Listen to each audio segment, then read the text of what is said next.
up?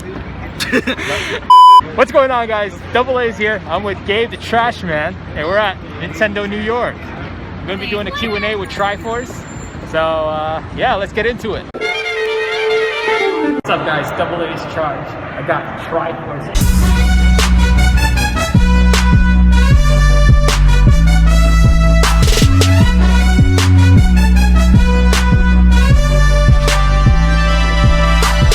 For the Q&A that we're going to be having. Ask us on Twitter and on YouTube, so I'm going to be reading out your questions and Triforce will be answering. So, first question comes from Henry Wagner. What is your favorite Legend of Zelda? It's the same answer I keep giving everybody. I don't have a favorite Legend of Zelda. I love the franchise as a whole. It depends on what mood I'm in, which determines which Zelda game I like at the time, and that's constantly changing. But if the better question is asked is which Zelda have I played the most, and that is Zelda 2, The Adventures of Link. Smash Express asks, what is yours and Triforce's very first console? My very first console was, it's actually not the NES, believe it or not. It's, my very first console, I can't even remember. I know before I got consoles, I played in the arcade, my first arcade machine, Star Wars. Actually, no, I can't even remember. It's a mixture. What did I do? Did I play, what's his name, ColecoVision before I played Star Wars? Alright, well then it doesn't matter, because the first console I ever played was a ColecoVision, before I got my NES, before I played Atari. What was the first game you played on? Was it Felix the Cat. Oh, yeah. That's actually on the NES as well? Yeah, but I played it on ColecoVision before that. Okay, I can't even pronounce this guy's name. Sorry. I'm gonna put like a snapshot of it. He asked, is there a timeline where Link and Ganon could have been father and son? Is there a timeline where Link and Ganon could be father or son? Or father and son? Absolutely not. There is no timeline where that ever exists. If your Switch is autographed by Reggie, would you not open it? Keep it as a collector's item? When he autographed my Nintendo Wii, I opened it and played it. It doesn't make a difference if he autographs it or not. The autograph plays as like some form of memorabilia for me to remember the time and whatnot. Don't get me wrong. Like when I got the Nintendo Wii and he autographed it, I played it for like I played it until they created the black Nintendo Wii. Once the black Wii came out, I packed up the white Wii and then I used the black Wii from that point on. But yeah, him autographing the system will not determine whether or not if I play it. Yeah, I feel like I would do the same thing. Like I would actually play it if I had to, but if I could get another system, I would, put that as a relic and then just play that extra system. Okay, Captain B. Yes, what encouraged you to attend so many Nintendo launch events? What encourages me to attend so many Nintendo launch events is the whole experience of being around with the community. I notice that every time I go to a launch party and I'm like the first in line or something like that, or even if I'm just in the line, a lot of people tend to come around. Everyone tells their stories. Everyone brings their video games, whether it's the Game Boy Advance, to the Nintendo DS, to the Nintendo 3DS, and it just reminds me of a time growing up in the age, because like what we do with these handheld games where we gather around the community is no different from the arcade age, and I'm from the arcade era. If I shaved my face, I'd look like I'm in my mid-20s, but I'm 39 years old, and I miss that community camaraderie where everyone's just around and we're all playing video games and stuff like that. So that's really the real reason why I gather. I use the launch as an excuse to bring people around so that we can all celebrate the launching of this particular new system, which represents another generation in that particular game for like Nintendo. So that's really what it is. So it helps. Okay, so Felix asked a similar question. He says, how does it feel to have been at so many console launch events? So it's pretty much the same. Yeah, so the same answer for you, Felix. It feels great to be around the community. This whole launch that I'm, here to help Captain Nintendo do, like, believe it or not, I'm enjoying every moment of it. Like, he's like a great friend that I never knew I had. Because, you have to understand, I'm spending the next 30 days with him. And I'm learning about his generation of gaming and what he does growing up in gaming, because he's 19 in this era. I'm not, so I wouldn't know what it is to grow up in this era of gaming. So getting that experience from him is a very cool thing. I enjoy it, and then think about all the guys that come around, Gabe and Nick and Mike from Monster Gaming and all these other guys. I'm learning so many different things from all these people, and I'm sharing with them. I learn a lot of nonsense, and I kind of correct them on some things because like their histories are distorted, but it's just a great experience. I like that social. This is true social gaming, and only Nintendo can give you this experience because only Nintendo has an actual enriching culture in gaming. The other gaming companies, no offense for them, they do have it, but it's more corporate. Yeah. It's not organic. It's more artificial. So, and nothing against them. That's what works in this age and day. Also, if you didn't know, Gabe, the Trashman, is actually recording for me. You can pan the camera around. Pan it around. Pan it around. Tell your face.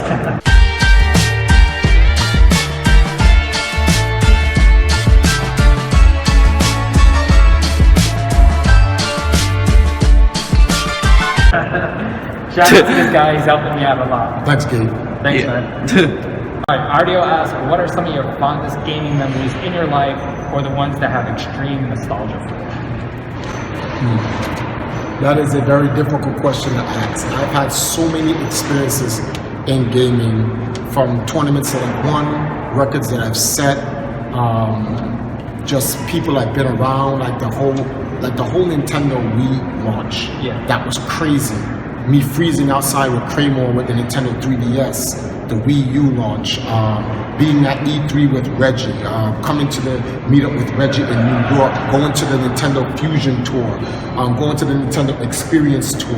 I'm like, there's so many things I can tell you about. Like, I've been doing this for 35 years. Yeah. There's just too many to tell, but it's most of them. My greatest experiences in gaming is all with Nintendo.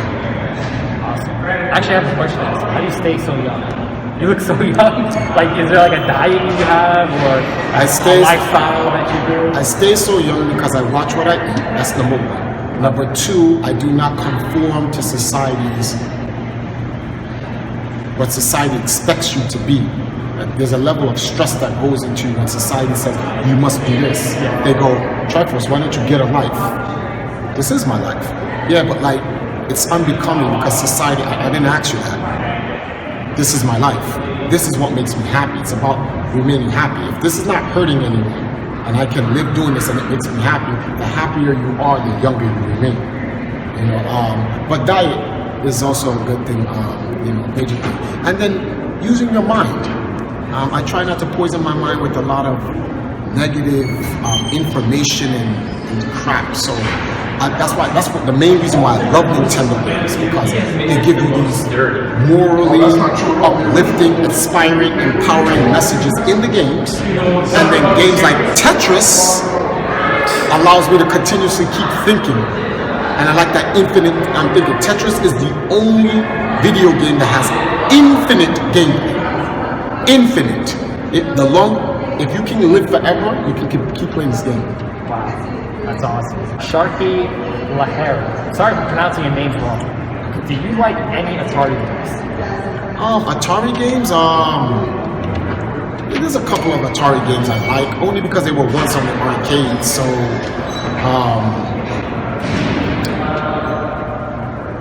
I keep forgetting the name of this game, and I don't know why I mix it up with Defender. But it's not Defender. It's the game where it's going to do, and like the guys are shooting down at you and you have to dodge them and you have to shoot up. It's not Galaga. Space Invaders? Space Invaders. Thank you. I keep mixing that up with Galaga. I don't know why I keep doing that. And Defender, which Defender is a side scroller, but I don't know why I get those games mixed up. But like that. You have to keep in mind that game was like the biggest thing in Atari back in the early 80s. Yeah. And it was the one that they pushed the most, so it's the most memorable for me. But I'm not an Atari gamer. Todd Rogers is an Atari gamer. I don't come from the Atari era. I came right after the Atari era. I come from the NES era. The Atari era is like late 70s, early 80s, and although I was born in the 70s, I didn't play that first. I like ColecoVision and Television, Vectrex, and the NES, and then I heard about like Triforce. Have you ever played the 2600? And I'm like, no, it's Atari, and I had to go backwards, and the main game I played was that. So, and they had Centipede on it as well, so I played Centipede as well. And then my girl has like the Atari flashback system, so there's a lot of games like, oh, I remember this game, but they weren't my favorite. Space Invaders was the main game.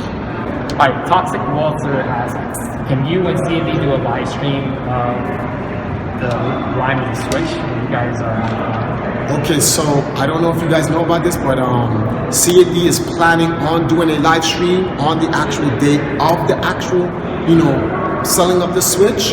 You guys can ask him those questions on his Twitter, and he can give you more information about that, because like I said, he's trying to put me onto the whole YouTube game and how that's going to work. So if anyone's going to know how to get that done, you have to ask CND. So you can check him out on his Twitter. You can also follow him, official CND, at official CND on Twitter. CND, you want to answer this question? Ha!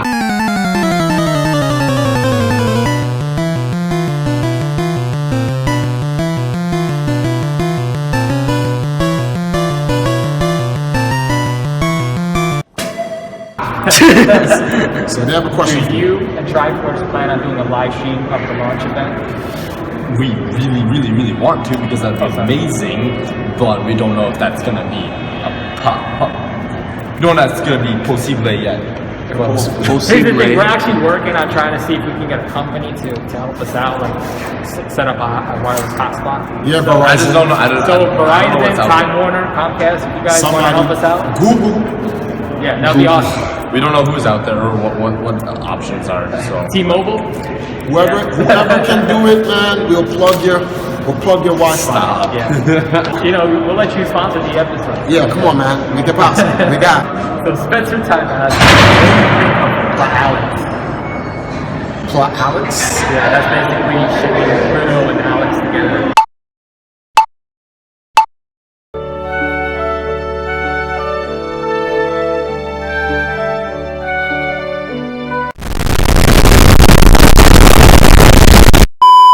After that cliffhanger he gave us My thoughts on Pluto and Alex.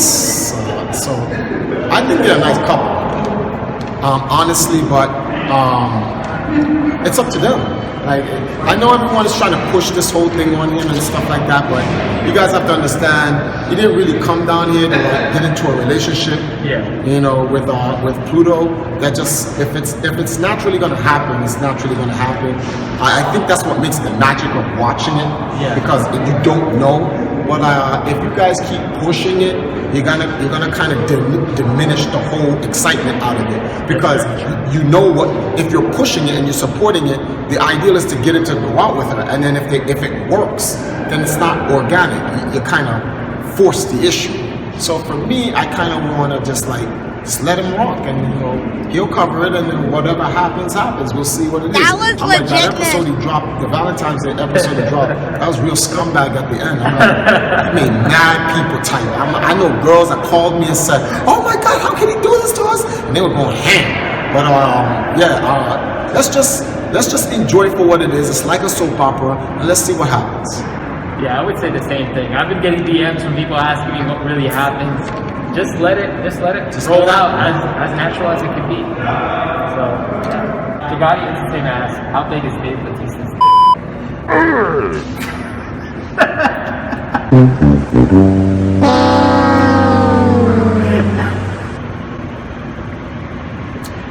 I wouldn't know.